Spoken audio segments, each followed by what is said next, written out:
ഇന്നലെ ഒരു 11 മണിയായപ്പോൾ അവളെന്നെ വിളിച്ചിരുന്നു. അപ്പം അവൻ രാവിലെ ഡ്യൂട്ടിക്ക് പോയി പറയാതെയാണ് പോയത്. ഇപ്പൊ എന്തെന്ന് ചോദിച്ചപ്പോൾ നമ്മൾ ഇന്നലെ ഒത്തിരി സംസാരിച്ച് രാത്രി അവൻ ബിയർ എടുത്തോണ്ട് വന്ന് കുടിച്ച് എന്നിട്ട് സംസാരിച്ചതെന്ന് വെച്ചാൽ അവന് നേരത്തെ ഒരു കൊച്ചായിട്ട് അടുപ്പമുണ്ടായിരുന്നു പഠിക്കുന്ന സമയത്ത് മറ്റാണ്. അപ്പൊ ആ കൊച്ച് ആത്മഹത്യ ചെയ്തു. അപ്പൊ അതിന്റെ കാര്യമാണ് അവൻ പറഞ്ഞ ആ കൊച്ച് അവളായിരുന്നെങ്കിൽ എൻ്റെ കൂടെ ഭയങ്കര സ്നേഹമായിരുന്നു. അവൻ പിന്നീട് എന്നെ നല്ലപോലെ അവളെന്നെ നല്ലപോലെ നോക്കുമായിരുന്നു എന്നൊക്കെ കൂടെ പറയും. അപ്പൊ ഇവള് അത് പറഞ്ഞ് കുറച്ച് കഴിഞ്ഞപ്പോ ഇവള് ഹാളിനകത്ത് പോയി കിടക്കാൻ പറഞ്ഞ് പോയിട്ട് പിന്നെ ഇവള് ചോദിച്ചെന്ന്, ചേട്ടാ ഞാൻ അപ്പൊ ഒന്നും ചെയ്തിട്ടില്ലേ, പിന്നീട് ഞാൻ എന്തിനെല്ലാം ചെയ്തെന്നിട്ട് ചേട്ടാ അവളാണ് നല്ലതെന്ന് പറയുന്നത്, അതെന്തിനു കൂടെ അത് പറയുന്നത്, അത് പോയില്ലേ പിന്നെ എന്തെന്ന് പറഞ്ഞിട്ട് സംസാരിച്ച്. പിന്നെ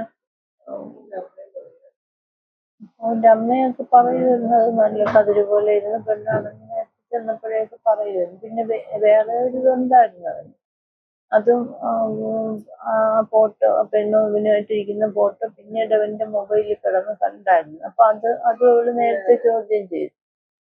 പിന്നെ അത് കഴിഞ്ഞ് അപ്പൊ ഇന്നലെ എന്നെ വിളിച്ചു. അപ്പൊ ഞാൻ സംസാരിച്ചു, അവള് നല്ലതിലൊക്കെ സംസാരിച്ചിട്ട് പറഞ്ഞപ്പോ ഞാൻ പറഞ്ഞു ഞാൻ വരണം, അത്യാവശ്യം എവിടെ ഉണ്ട്, ചോറ് കൊടുത്തിട്ട് വരാം. അപ്പൊ പറഞ്ഞു അമ്മ വരണ്ട, മഴയൊക്കെ അല്ലേ എന്ന് പറഞ്ഞു.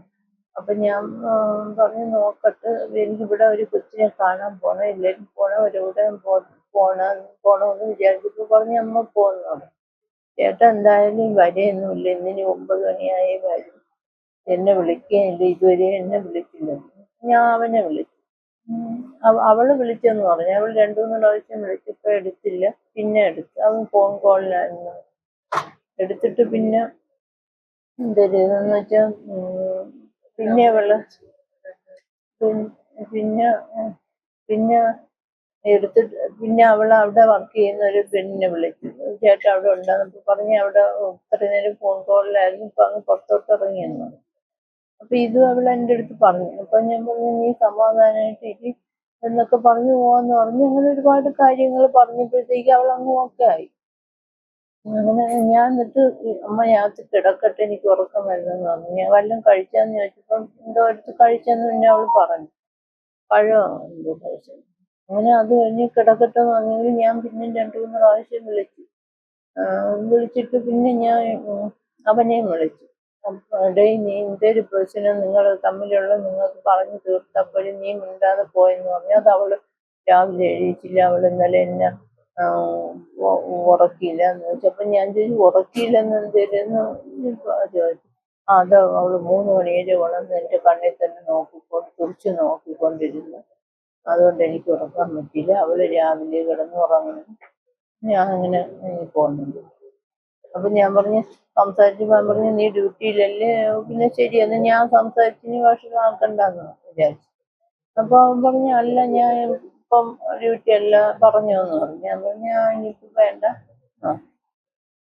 നിനക്ക് വേണ്ടെന്നുണ്ടെങ്കിൽ നീ ഇങ്ങോട്ട് വന്ന് ആക്കുന്നു പറഞ്ഞു. അപ്പൊ അവളോട് ഞാൻ പറഞ്ഞപ്പോ അവള് പറഞ്ഞു അമ്മ എന്തിനാ അങ്ങനെ പറഞ്ഞത്, എനിക്ക് മറ്റന്നാൾ എക്സാം ഉണ്ട് PSC, ആ പരീക്ഷ ഉണ്ടല്ലോ, പിന്നെ അമ്മ എന്താ അങ്ങനെ പറഞ്ഞു, ഞാൻ നാളെ അവിടെ പോയിരുന്ന് പഠിച്ചോളാം എന്നൊക്കെ പറഞ്ഞു. എന്നിട്ട് പിന്നെ ഇവരൊക്കെ വന്നവരെ കൂടെ ഞാൻ പോയപ്പോഴിവരെ അച്ഛൻ വിളിച്ചു. അച്ഛനെ ഇവൻ വിളിച്ചു, അച്ഛന് അതില് വിളിച്ചപ്പോഴത്തേക്ക് എന്തിനാന്നറിയാൻ വയ്യാത്തോണ്ട് അവർ ഡ്യൂട്ടിയിലായിരുന്നു. അത് കഴിഞ്ഞൊരു 3 കാലം കണ്ടായപ്പോ എന്നെ വിളിച്ചു. ഇവ ഇങ്ങനെ വിളിച്ചിരുന്നു. അപ്പൊ ഞാൻ പറഞ്ഞു അവരൊത്തിരി പ്രശ്നത്തിലാണ്, വീണ്ടും തുടങ്ങി, ഇത്രയും നാൾ കുഴപ്പമില്ലാതെ നല്ലപോലെ ഇരുന്നല്ലേ എന്ന് പറഞ്ഞു. പല ആവർത്തി ഇങ്ങനെ പ്രശ്നങ്ങൾ പറഞ്ഞിട്ടുണ്ട്. അവരെ വീട്ടുകാർക്ക് നല്ലപോലെ അറിയാം, വീട്ടുകാരും അവന് സപ്പോർട്ടാണ്. പിന്നെ ഈ അടിക്കുകയും ഉപദ്രവിക്കുകയും കഴുത്തിന് കുത്തിപ്പിടിക്കുകയും പിന്നെ ഇതെല്ലാം ചെയ്യും. പിന്നെ ആ പാടുകളെല്ലാം നമ്മള് ഫോണിലൊക്കെ എടുത്തിട്ടിട്ടുണ്ട്. പിന്നീട് അപ്പൊ അതൊക്കെ ഏതാണ്ടൊക്കെ ഡിലീറ്റ് ചെയ്യിപ്പിച്ചു. അങ്ങനെ എന്റെ ഫോണിലോട്ട് അയച്ച് എന്റെ ഫോണിൽ കിടപ്പുണ്ട്. അത് ചിലതൊക്കെ പോയത് ആ സമയം തൊട്ടും ഇവള് കാണാൻ വന്നപ്പോ കള്ള് കുടിക്കുമെന്ന് ചോദിച്ചപ്പോ ഇല്ല എന്നാണ് അവൻ പറഞ്ഞത്. പക്ഷെ പിന്നീട് അവന് എവിടെ ഇരുന്ന് കള്ള് കുടിച്ചിട്ട് കൂട്ടുകാര് ഇവന്റെ ഫോണിൽ നിന്നാണ് ഇവക്കൊരു ഇത് വന്നത്. അതില് ഇവനെ കാണാനില്ലായിരുന്നു, ബാക്കിയുള്ളവർ ഇരുന്ന് വെള്ളം അടിക്കുന്നത്. അപ്പൊ ഇവക്ക് മനസ്സിലായി അവൻ കുടിക്കും എന്ന്. അപ്പം ഇവള് വിചാരിച്ചത് എല്ലാവർക്കും ദൃശ്യം ഉണ്ടല്ലോ എന്ന്. കല്യാണത്തിന് മുമ്പാണ് ഇതെല്ലാം കഴിഞ്ഞ്. കല്യാണം കഴിഞ്ഞ് ഒരു ദിവസം പിന്നീട് ഇവന് മന്തെൻഡിന് ഒരുപാട് താമസിച്ചേ വരും. അത് പരുതന്നൂരാകുമ്പോഴും 12 മണിയാവും. അപ്പൊ ഇവള് ക്ലാസ്സിന് പോയി തുടങ്ങി. ഇവിടെ തിരുവനന്തപുരം സിവിലിയൻസിലാണ്. അപ്പൊ അവിടെ പിന്നീട് ഇവളും കൂടെ 12 മണി വരെ ഇരിക്കുന്നിട്ട് ഒരുമിച്ച് പോകും. അങ്ങനെ ഒരു ദിവസം ഇവൻ കല്ലറ ചെന്നിട്ട് കല്ലറ വരെ വേറൊരു പയ്യൻ ഓടിച്ചോണ്ട് പോയി. പിന്നെ ഇവൻ ഓടിക്കാൻ തുടങ്ങിയപ്പോൾ ഇവള് പറഞ്ഞു കള്ളം കുടിച്ചോണ്ട് ഓടിക്കേണ്ട, പ്രശ്നമാവും എന്ന് പറഞ്ഞ് അങ്ങനെ ഇവൻ മേടിച്ച് ഓടിച്ചിട്ട് പിന്നെ ഇവള് അന്ന് കുറെ ഉപദ്രവിച്ചു. പക്ഷെ ഇത് ഇവള് വീട്ടിൽ പറഞ്ഞില്ല. അപ്പൊ ഇവൻ കിടന്ന് കാല് പിടിക്കും, വീട്ടിൽ പറയണ്ട, അവര് വിഷമിക്കും, അത് ഞാൻ ഇങ്ങനെ ചെയ്യൂല എന്നൊക്കെ പറഞ്ഞു. പിന്നെ അവര് വേറൊരു ടൂറ് പോയപ്പോൾ അന്ന് അമ്മയുണ്ടായിരുന്നു. അവിടെ ബിയറൊക്കെ കുടിച്ച് ഇവളെ കുടിക്കാൻ പറഞ്ഞ് ഇവള് കുടിക്കാതിരുന്നപ്പം അവിടെ വെച്ച് പ്രശ്നമുണ്ടായി. അതും അവരുടെ അടുത്ത് ആരുടെ അടുത്ത് ഇവള് പറഞ്ഞില്ലേ. പിന്നീട് ഈ പിണക്കങ്ങളായപ്പോഴും ഇതൊക്കെ ഇവള് പറഞ്ഞു. പിന്നെ അവന് ഒരുപാട് കടമുണ്ട്. ഒരു 30 അവള് പറയുന്ന ഒരു 10-40 ലക്ഷം രൂപയുടെ കടമുണ്ട്. ഇതൊന്നും നമുക്ക് അറിഞ്ഞില്ലായിരുന്നു. ഇവള് ചെന്നപ്പോ ഇവളെ സ്വർണം കുറച്ചെടുത്ത് പണയം വെച്ചിട്ട് ഒരു കാറ് വാങ്ങാന്ന് പറഞ്ഞ് ഇവിടെ അച്ഛൻ്റെ കൂടെയും ചോദിച്ചു പറഞ്ഞ് പാഴിക്കളയരുത് എന്ന് പറഞ്ഞ് ഇങ്ങനെ കാറ് വാങ്ങിച്ചു. 5 ലക്ഷം ഒക്കെ കൊടുത്തു. എന്നിട്ട് പിന്നെ ആ പണയം വീണ്ടും പുതുക്കി 8 ലക്ഷത്തിനാണ്ട് ആക്കി. അമ്മയുടെ അവൻ്റെയും കൂടെ പോയി. അപ്പം ഒന്നുമില്ല. അല്ലാതെ കൂടെ കൊണ്ടിവിടെ വരും. ഇവിടെ വന്നപ്പോഴാണ് ഒരു ദിവസം വേറൊരു പെങ്കൊച്ചവനും കൂടെ ഇരിക്കുന്ന ഒരു ഫോട്ടോ കണ്ട് ഇവളെ പ്രശ്നമാക്കി.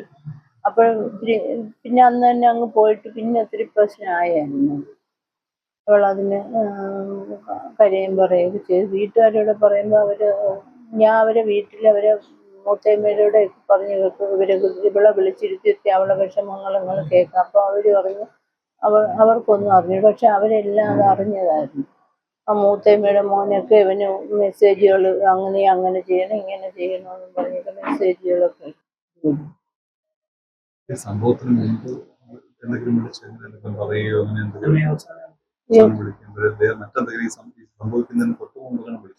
വിളിച്ചെന്ന് പറഞ്ഞാൽ ഒരു 4:45 ഇവള് വിളിച്ചിട്ട് പറഞ്ഞ് അവന്റെ അമ്മ വിളിച്ചപ്പോ ഇവള് ചോദിച്ചത് ചേട്ടൻ അവിടെ വന്നാന്ന് ചോദിച്ചപ്പോ വന്നില്ല എന്ന് അവര് പറഞ്ഞു. പക്ഷെ അവന്റെ ഫോൺ അവിടെ റിങ് ചെയ്യുന്ന ഇവള് കേട്ടോണ്ട് അവള് ചോദിച്ചത് ചേട്ടന്റെ ഫോൺ റിങ് ചെയ്യുന്നല്ലോ. പിന്നെ അമ്മ കള്ളം പറഞ്ഞു എന്തെന്ന് ചോദിച്ചു.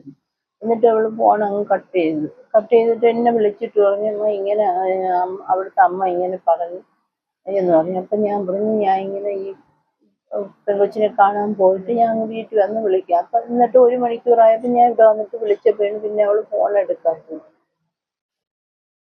അപ്പൊ അതിൻ്റെ ഇടയിൽ അവളെ അച്ഛനും വിളിച്ചിട്ട് അവൻ്റെ അടുത്ത് പറഞ്ഞു നീ വീട്ടിൽ കൊണ്ടുപോയി ആക്ക്, ഞാൻ അടുത്ത മാസം വരും, അതുവരെ അവിടെ നിൽക്കട്ടെ എന്ന് പറഞ്ഞു.